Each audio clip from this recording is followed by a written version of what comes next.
નમસ્કાર મિત્રો, YouTube channel chemistry world for you એમાં આપનું સ્વાગત છે. અત્યારે આપણે શીખી રહ્યા છીએ વિદ્યુત રસાયણ પાર્ટ 3, ઇલેક્ટ્રોકેમિસ્ટ્રી પાર્ટ 3. આવો શીખીએ. આજે આપણે શીખીશું પ્રમાણિત અર્ધકોષ કઈ રીતે નક્કી થઈ શકે. પ્રમાણિત અર્ધકોષ પોટેન્શિયલ નક્કી કરવાની રીત.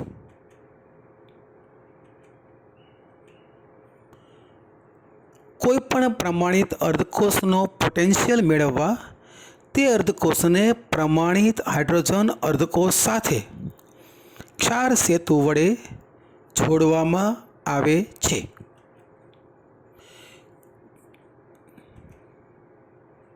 અહીંયા આપણે એ રીત શીખી રહ્યા છીએ. અહીંયા એક અર્ધકોષ રજૂ કર્યો છે કે જેનો અર્ધકોષ પોટેન્શિયલ પ્રમાણિત સ્થિતિમાં આપણે શોધવો છે. તો તેને પ્રમાણિત હાઇડ્રોજન વિદ્યુત ધ્રુવની સાથે જોડીશું ક્ષાર સેતુની મદદથી. અહીંયા ડાબી બાજુ એવો પ્રમાણિત અર્ધકોષ છે કે જેની ઇલેક્ટ્રોન સ્વીકારવાની વૃત્તિ પ્રમાણિત હાઇડ્રોજન અર્ધકોષ કરતાં ઓછી છે. એટલે કે પ્રમાણિત હાઇડ્રોજન અર્ધકોષની ઇલેક્ટ્રોન સ્વીકારવાની વૃત્તિ વધુ છે. તે પ્રમાણિત હાઇડ્રોજન અર્ધકોષ કેથોડ બનશે અને આપેલો પ્રમાણિત અર્ધકોષ એનોડ બનશે. હવે તેને વિદ્યુત વાહક તાર અને ક્ષાર સેતુ સાથે જોડીને સંપૂર્ણ કોષની રચના કરવામાં આવે છે. અહીંયા એનોડ તરીકે આપેલો અર્ધકોષનો વિદ્યુત ધ્રુવ બને છે, જ્યારે કેથોડ તરીકે પ્રમાણિત હાઇડ્રોજન અર્ધકોષનો પ્લેટિનમ પ્લેટ બને છે. હવે આ તૈયાર થયેલા સંપૂર્ણ કોષનો પોટેન્શિયલ E0 સેલ પોટેન્શિયોમીટર નામના સાધન વડે માપવામાં આવે છે.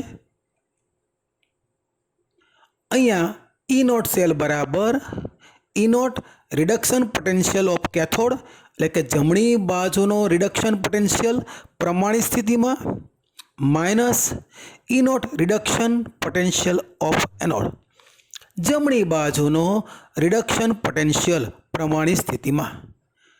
આ બંનેનો તફાવત એ આપણને E0 સેલનું મૂલ્ય આપે છે. ધારો કે આપેલો અર્ધકોષ અહીંયા દોરેલો છે તે કેથોડ ધ્રુવ તરીકે વર્તે છે, કારણ કે તેની ઇલેક્ટ્રોન સ્વીકાર કરવાની વૃત્તિ પ્રમાણિત હાઇડ્રોજન અર્ધકોષ કરતાં વધુ છે. એટલે કે તેની ઇલેક્ટ્રોન સ્વીકારવાની વૃત્તિ વધુ, તે કેથોડ ધ્રુવ તરીકે વર્તશે, અને તેની સરખામણીમાં ઇલેક્ટ્રોન સ્વીકાર કરવાની વૃત્તિ પ્રમાણિત હાઇડ્રોજન અર્ધકોષની ઓછી છે. એટલે કે પ્રમાણિત હાઇડ્રોજન અર્ધકોષ એનોડ તરીકે વર્તશે. હવે તેમને વિદ્યુત વાહક તાર અને ક્ષાર સેતુ વડે જોડવામાં આવે છે. અહીંયા પ્રમાણિત હાઇડ્રોજન વિદ્યુત ધ્રુવમાં પ્લેટિનમની પ્લેટ એ એનોડ તરીકે વર્તશે, જ્યારે આપેલો પ્રમાણિત અર્ધકોષનો વિદ્યુત ધ્રુવ એ કેથોડ તરીકે વર્તે છે.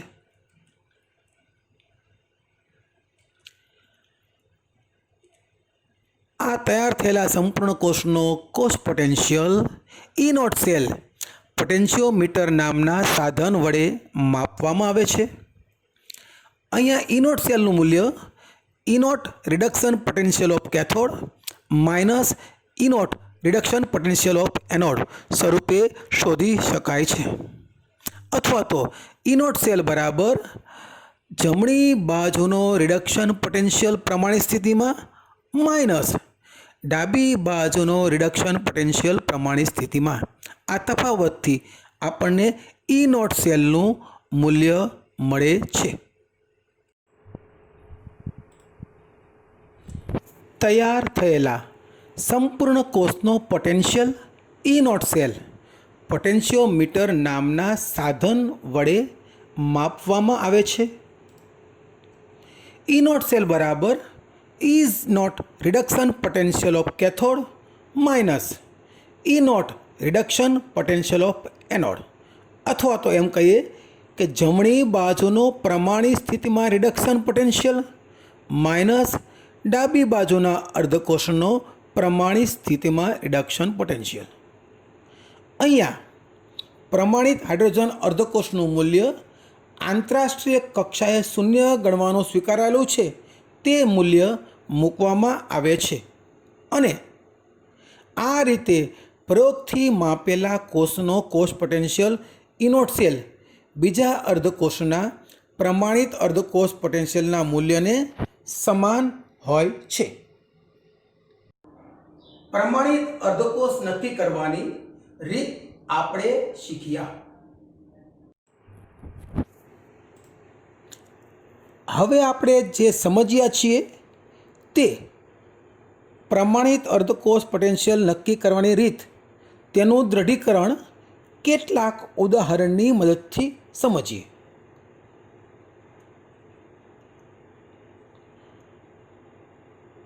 પ્રમાણિત અર્ધકોષ પોટેન્શિયલ નક્કી કરવાની રીત. ઉદાહરણ પહેલું, આપણે ઝીંકમાંથી ઝીંક +2 1 મોલર અર્ધકોષનો પ્રમાણિત અર્ધકોષ પોટેન્શિયલ શોધવો છે. કોઈ પણ પ્રમાણિત અર્ધકોષનો પોટેન્શિયલ મેળવવા માટે તે અર્ધકોષને પ્રમાણિત હાઇડ્રોજન અર્ધકોષ સાથે ક્ષાર સેતુ વડે જોડવામાં આવે છે. આ રીતે જોડ્યા પછી વિચારીએ તો આપેલા પ્રમાણિત અર્ધકોષની ઇલેક્ટ્રોન સ્વીકારવાની વૃત્તિ અને પ્રમાણિત હાઇડ્રોજન અર્ધકોષની ઇલેક્ટ્રોન સ્વીકારવાની વૃત્તિ સાથે સરખામણી કરાય છે. જેની ઇલેક્ટ્રોન સ્વીકારવાની વૃત્તિ વધુ તે કેથોડ.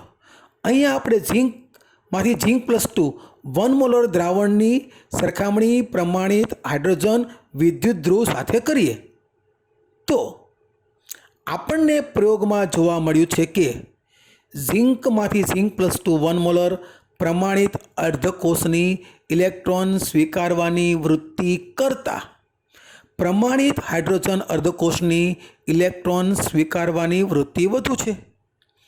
હવે જેની ઇલેક્ટ્રોન સ્વીકારવાની વૃત્તિ વધુ છે તેવા પ્રમાણિત હાઇડ્રોજન અર્ધકોષ કેથોડ બનશે અને આમ Znમાંથી Zn+2 1 મોલર અર્ધકોષ એનોડ બનશે. આ સંરચના કેવી હશે? ચાલો વિચારીએ. દોસ્તો, આ સંરચના આ મુજબની રહેશે કે જેમાં ઝીંકની પ્લેટ એ એનોડ તરીકે વર્તશે,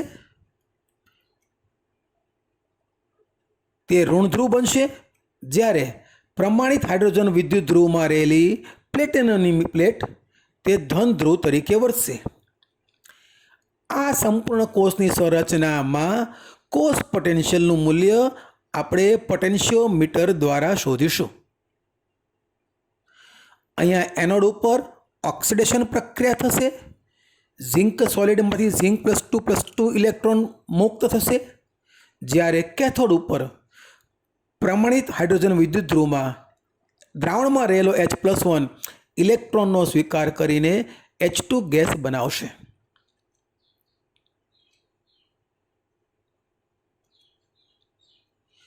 આ સમગ્ર સંરચનાને સંક્ષિપ્તમાં દર્શાવ્યા મુજબ રજૂ કરી શકાય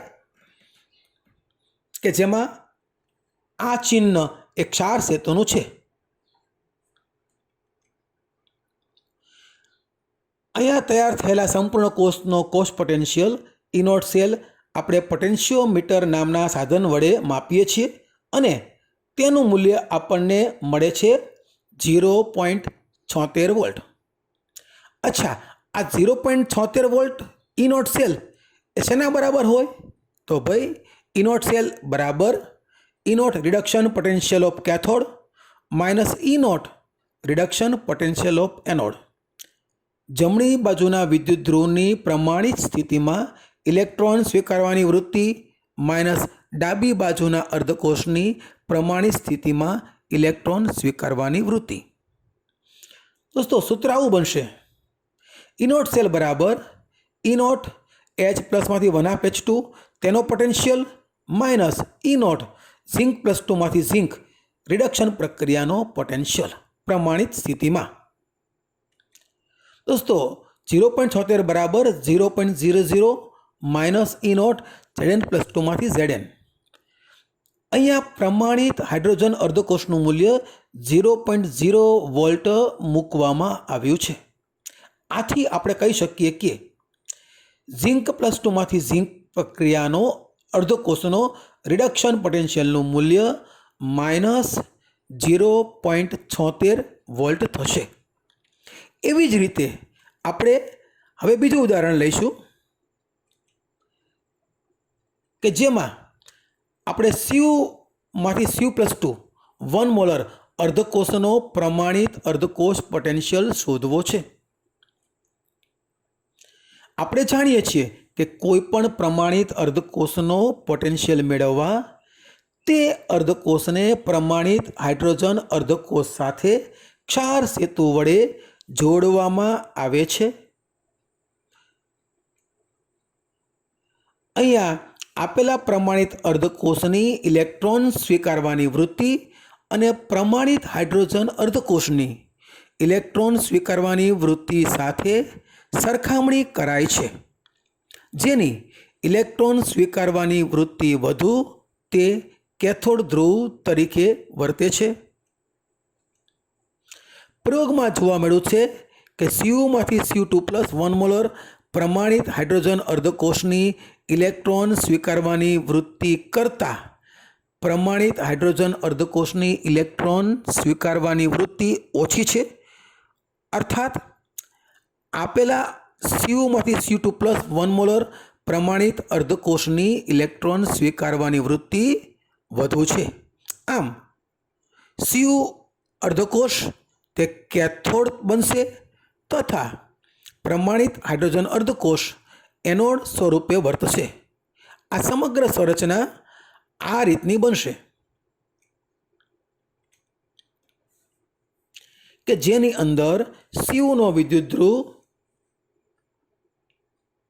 એ કેથોડ બનશે, જ્યારે પ્રમાણિત હાઇડ્રોજન વિદ્યુત ધ્રુવમાં રહેલી પ્લેટિનમની પ્લેટ એનોડ ધ્રુવ તરીકે વર્તશે.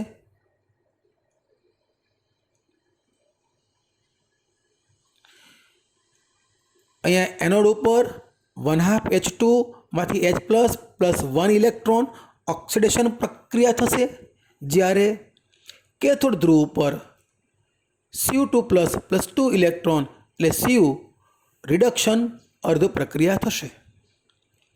આ સંપૂર્ણ કોષની સંરચના ને સંક્ષિપ્તમાં આ રીતે રજૂ કરી શકાય કે જેમાં આ ક્ષાર સેતુનું ચિહ્ન છે.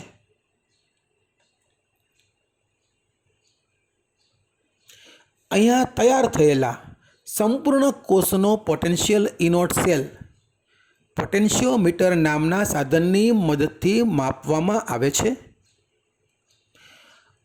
આપેલા સંપૂર્ણ કોષનો કોષ પોટેન્શિયલ ઈ નોટ સેલ આપણને પ્રયોગ દ્વારા 0.34 વોલ્ટ મળેલ છે.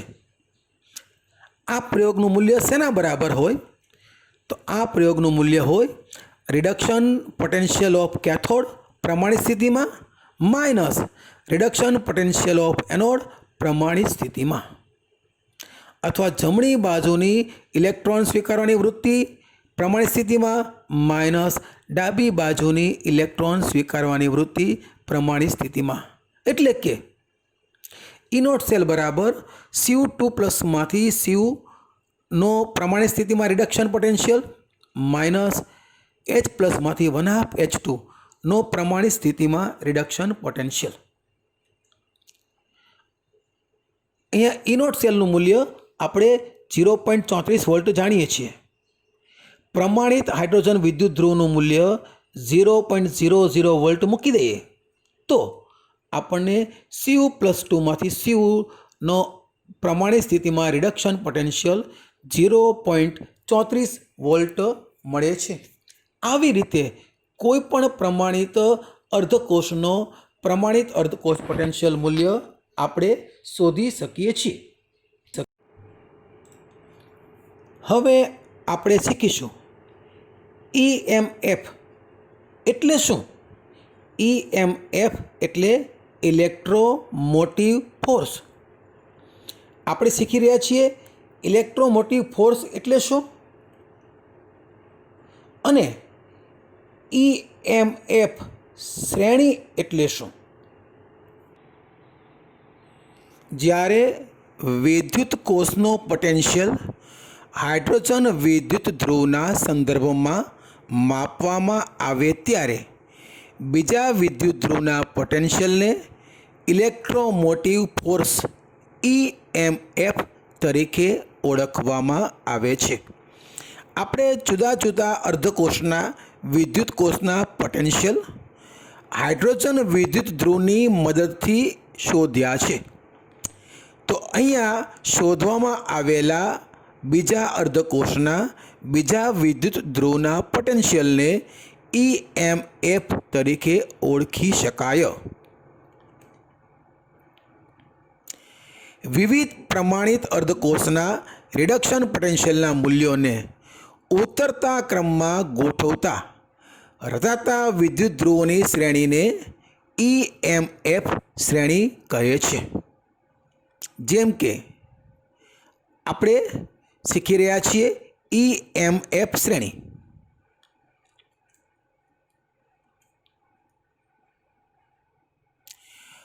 અહીંયા સ્ક્રીન ઉપર એક EMF શ્રેણી રજૂ થઈ રહી છે જેમાં ઇલેક્ટ્રોડ અને તેમાં ઇલેક્ટ્રોડ પર થતી રિડક્શન પ્રક્રિયા તમે જોઈ રહ્યા છો.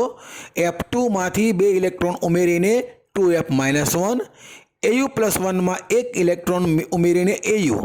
આમ બધી જગ્યાએ ઇલેક્ટ્રોન ઉમેરાય છે, રિડક્શન પ્રક્રિયા થાય છે. તમે જોઈ શકો છો કે બધાના E0ના મૂલ્યો ઉપર 2.87, પછી ઘટતા ક્રમે 1.68, 1.61, 1.50. આમ જુદા જુદા અર્ધકોષના રિડક્શન પોટેન્શિયલના મૂલ્યો ઘટતા ક્રમમાં ગોઠવવાથી આવી રીતે EMF શ્રેણી બને છે.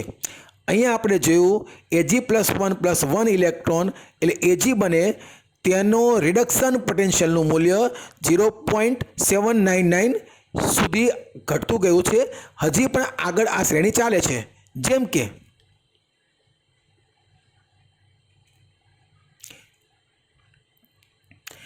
અહીંયા Ag2+, Ag 0.790, Fe+3+ ઇલેક્ટ્રોન એટલે Fe+2 0.771.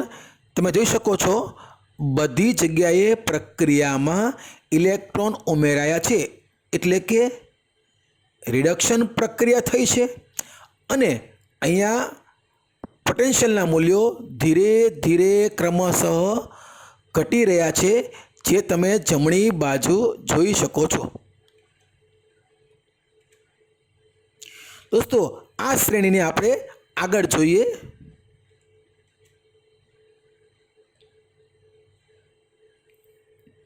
તમે જોઈ રહ્યા છો ધીરે ધીરે હજી પણ સ્ક્રીન ઉપર મૂલ્યો ઘટી રહ્યા છે. 0.15, 2H++2 ઇલેક્ટ્રોન એટલે H2 પ્રમાણિત હાઇડ્રોજન વિદ્યુત ધ્રુવનું મૂલ્ય 0.0 વોલ્ટ આંતરરાષ્ટ્રીય ધોરણે સ્વીકારાયું છે. દોસ્તો તમે જોઈ શકો છો સ્ક્રીન ઉપર ધીરે ધીરે રિડક્શન પોટેન્શિયલના મૂલ્યો ઘટી રહ્યા છે. આવી રીતે બનતી શ્રેણીને EMF શ્રેણી કહે છે કે જેમાં બધાના રિડક્શન પોટેન્શિયલના મૂલ્યો ક્રમશઃ ઉપરથી નીચે તરફ જઈએ તેમ તેમ ઘટતા જાય છે.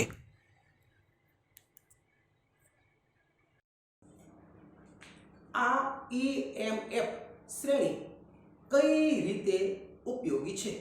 ચાલો આપણે તેની ઉપયોગિતાનો પરિચય કેળવીએ. EMF શ્રેણીની ઉપયોગિતા. કયો અર્ધકોષ એનોડ બનશે, કયો અર્ધકોષ કેથોડ બનશે તે પ્રયોગ કર્યા વિના કહી શકાય છે. EMF શ્રેણીની મદદથી બંને પ્રમાણિત અર્ધકોષને જોડીને બનતા સંપૂર્ણ પ્રમાણિત કોષનો કોષ પોટેન્શિયલ પ્રયોગ કર્યા વિના આપણે કહી શકીએ છીએ. ચાલો ઉદાહરણ દ્વારા તેને સમજીએ.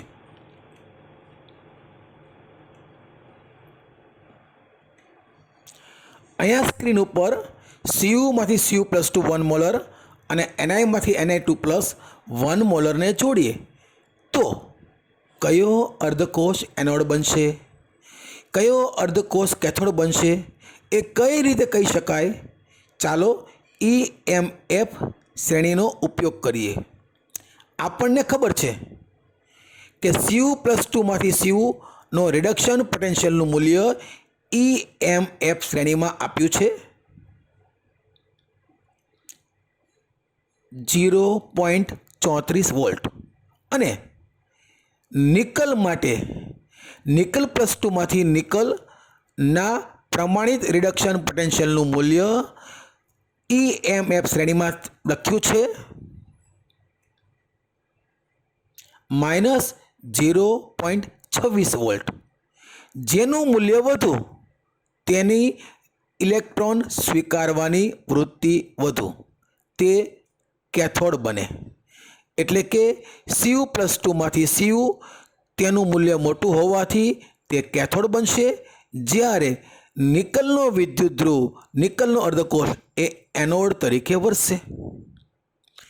આમ આપણને ખબર પડી ગઈ, જેનું મૂલ્ય વધુ તે કેથોડ, જેનું રિડક્શન પોટેન્શિયલનું મૂલ્ય ઓછું તે એનોડ.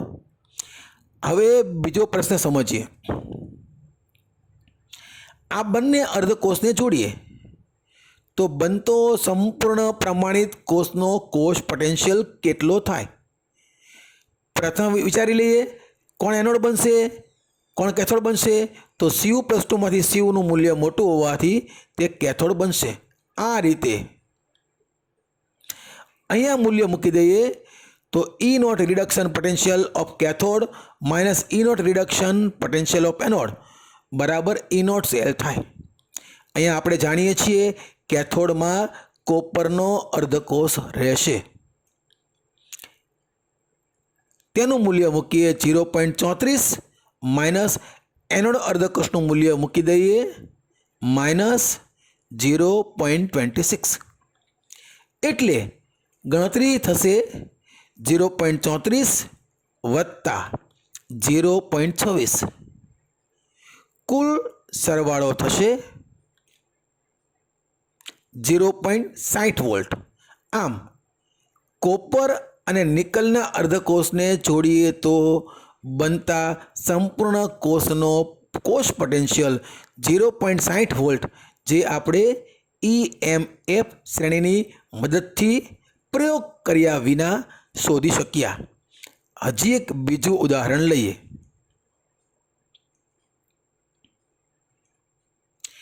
Pb માંથી Pb+2 1 મોલર અને Au માંથી Au+3 1 મોલર આ બંને અર્ધકોષને જોડીએ તો કયો અર્ધકોષ એનોડ બને, કયો અર્ધકોષ કેથોડ બનશે?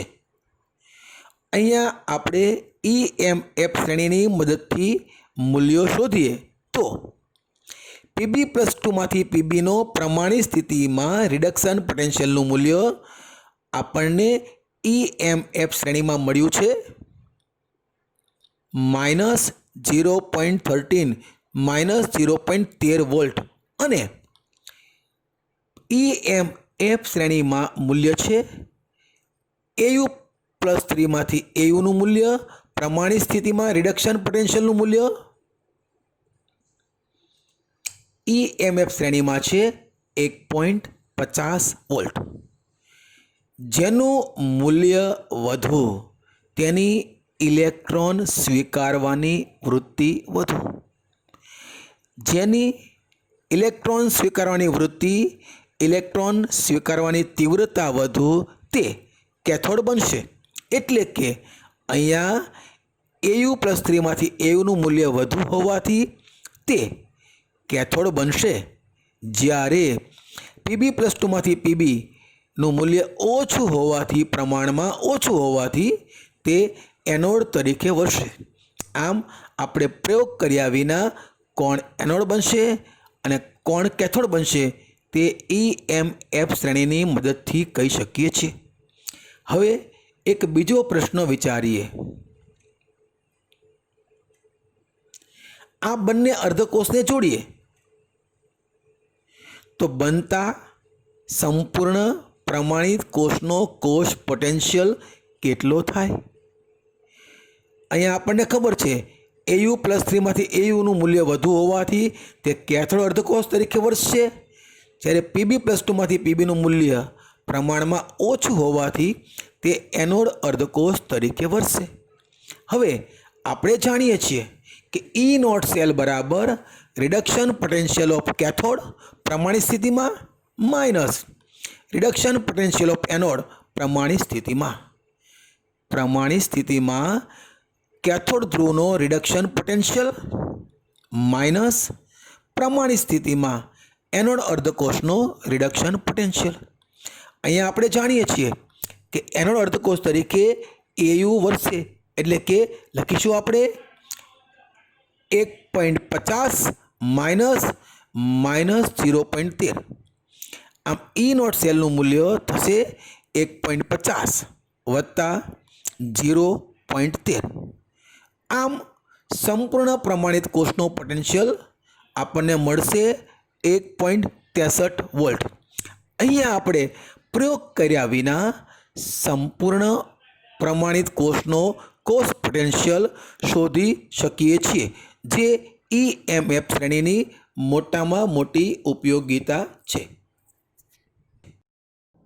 મિત્રો, ટેકનોલોજીની મદદથી રસાયણ વિજ્ઞાન શીખવવાનો આ અમારો પ્રયાસ તમને ગમ્યો જ હશે. આપના સૂચનો કરી શકો છો, અને જો ગમે તો